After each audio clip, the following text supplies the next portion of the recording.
Hi friends, welcome back. You guessed it, I'm out here harvesting tomatoes once again, and I'm hoping I'm close to the end of this tomato saga.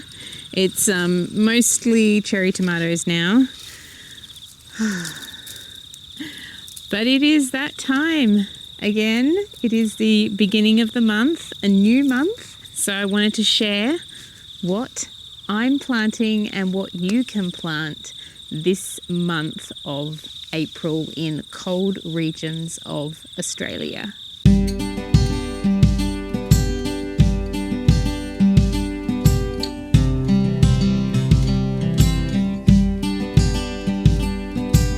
The crickets are really putting on a lovely show every night at the moment, which is just beautiful.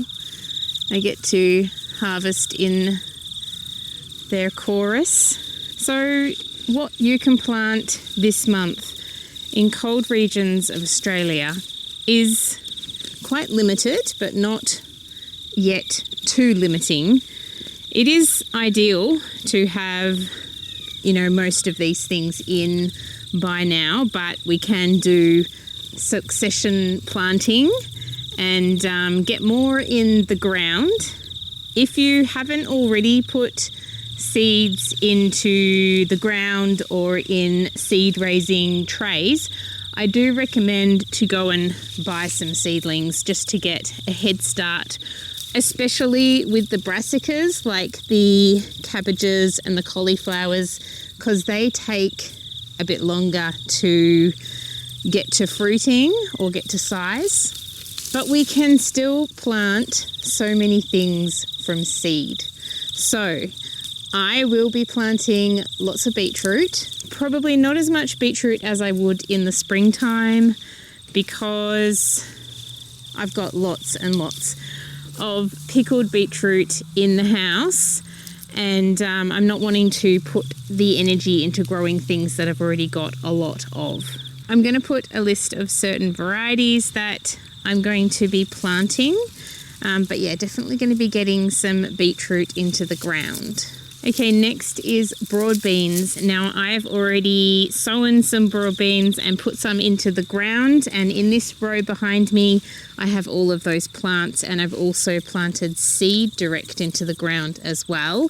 They are all doing quite well. The seed hasn't come up yet, but it won't be long. And then I'm also going to be planting more broad beans in my other vegetable patch as well.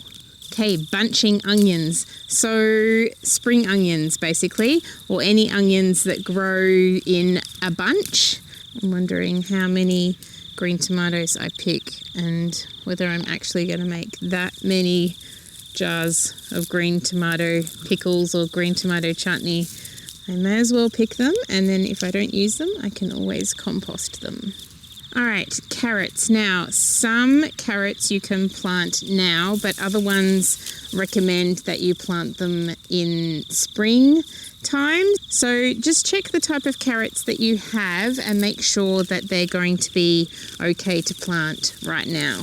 I've got my 2 Jack Russells coming to chase after the crickets now. Okay, so brassicas, cabbages, cauliflowers and broccoli. You can plant all of these now from seed, and they are going to take a little bit longer, obviously, than the ones that have already been raised. But we're still having some nice sunny days, so it is possible that they will get a good head start. So any lettuces or Chinese vegetables like Chinese mustard or any of those sorts of vegetables and greens is perfect to be planting now. Garlic. I am going to be planting some garlic this month, and I'm also going to do a bit of an experiment. Oh, I just had a bug flying in my face. I'm going to do a bit of an experiment and plant some garlic on the shortest day to then harvest on the longest day. Now this is quite late for planting garlic in my mind, but I have seen some people doing this and getting good results. So I don't know. I'm unsure as to whether this is really going to work, but I'm just going to be planting a few. I'm going to be planting most of my garlic this month. And the reason I plant most of it this month is because I want the tops to get a good way ahead while it is still warmer. Kale. I'm going to be planting so much kale, and I am planning after this to be spreading some more seed directly into my garden, because I want to grow enough kale to feed my chickens as well. And the sheep as well. One of my kids has requested a big patch of kale that she can feed to the sheep. So I'm definitely going to be planting lots. There's going to be some major sections of the garden that are going to have just big blocks of kale growing. Leek. You can get some leek into the ground as well as onions. So I did mention spring onions, but you can also get the bigger bulbed onions in as well. Some of them might not work. I have not had success with one of my varieties. I will put it on the screen right now. So be mindful of that. Again, like with the carrots, just read the label and make sure that this is a good time to be planting those onions. As you can see behind me, this whole row has brassicas and lettuces and all sorts growing in it. It also has some of the summer vegetables, some eggplants and some chilies. And I've just taken out some corn further up, but it is growing quite well.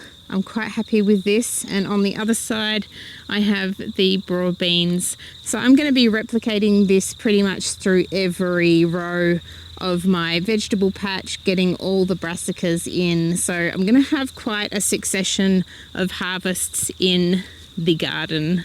You can get some radishes into the garden now. Radishes are great because they grow really quickly and you'll get a harvest before you know it. Shelling peas. Now I have already planted some shelling peas. I've got the Green Feast variety growing in my garden already, and I plan to put some more in to grow up against the Rio. You can grow silver beet and chard as well. We're not going to be growing them, and I've mentioned before reasons why we don't. So I highly recommend only growing what you're actually going to eat. So plant what you're already eating, and then it'll be easier to get through that harvest when it comes. All right, I just moved away from the dogs because they were making a lot of noise. I think I need to harvest most of these now and let them turn red inside. The dogs are following me. Right, where are we up to? Snow peas. Snow peas are a fantastic thing to grow, especially if you have kids and if you like the occasional snack while you're gardening. Snow peas are brilliant because they're just so delicious, had fresh from the garden. And all of those winter soup vegetables like parsnips and swedes and turnips, they are all good to plant now. You can also start getting your herbs in the garden. I love to grow coriander at this time of the year because it doesn't bolt like it does in the summer heat. I think I'm going to be cutting this plant out now. Just grabbing my loppers to get rid of this tomato plant. Strawberries. I am going to grow my first strawberries from seed this year. So you can definitely start planting strawberry seeds as well. I've got some of the alpine seeds ready to go, and I'm looking forward to growing some other types of strawberries as well. I've just got to get the seed. So that's pretty much it for the vegetables and of course for the fruit.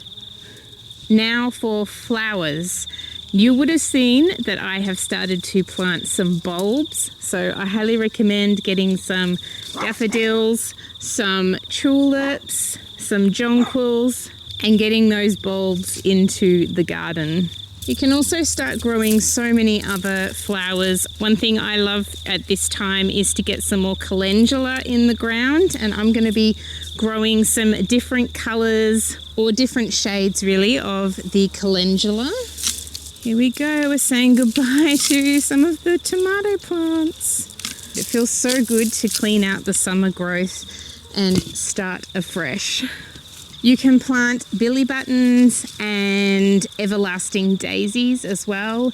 You can plant tansy, you can plant Queen Anne's lace, forget-me-nots and hollyhocks. Poppies and cornflowers are great to plant right now too, because you'll get those blooms that come up just after the bulbs have bloomed. Then the poppies and the cornflowers will come out, and it's just such a lovely thing to have in the garden. Well, I'm going to finish harvesting some more tomatoes and cutting the plants out.